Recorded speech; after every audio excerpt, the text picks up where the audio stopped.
Chris Pruitt is out jogging at 6 o'clock in the morning, and he's training for a marathon when he is struck from behind by Shantae Chappelle, driving her car while she was under the influence of marijuana and Xanax.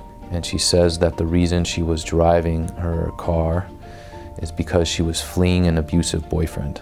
I still can't wrap my head around it, that this kind human got killed. At 7, my daughter didn't get it anymore, like it was done. That's all she got was 7 years with him. So Trevor Quirk got referred to me from a woman who was a broker, and she said, hey, I have a law firm I really recommend. And within days after my husband died, we made an appointment. I just wanted someone that would be really straight, look at like honest, not sugarcoat things. And immediately talking to Trevor, I was like, oh, snap, this man's a bulldog. And we ended up picking Trevor, and it was the best decision I could have made. She stood up at the criminal sentencing hearing and asked to not sentence Shantae Chappelle to prison, and that she forgave her for killing her husband, and to set up this structure where she could be rehabilitated. There were tears everywhere in that courtroom.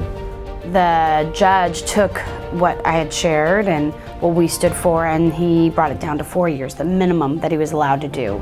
Shantae would never agree to the deal. Shantae's insurance defense lawyers sent us a cease and desist letter. And I'll never forget sitting right here in my office and showing that to Erin, and she felt like she got sucker punched. When you go to jail, you have the opportunity to talk on the phone.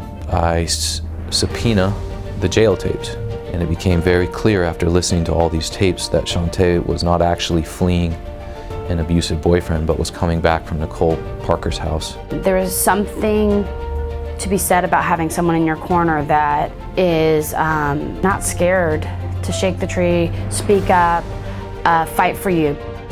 When I looked at that jury and I said it was an honor and a privilege to represent this family, I really, really meant that and really believed it. And I think they understood that, and they reflected that with the verdict that they rendered. It was the largest wrongful death verdict in Ventura County history at $20 million. And for me, that was an acknowledgement of who Chris was in the world.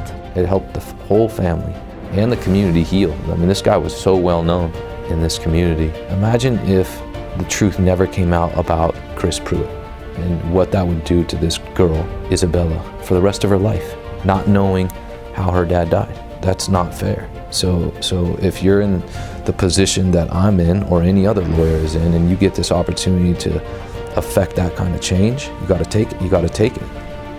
This verdict was made possible by MotionLit.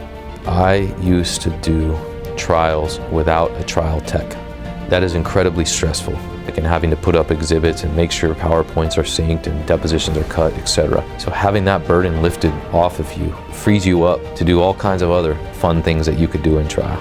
I would tell you that if you are thinking about MotionLit, that you shouldn't be thinking about it. You should use MotionLit. I wish I would have used them a long time ago.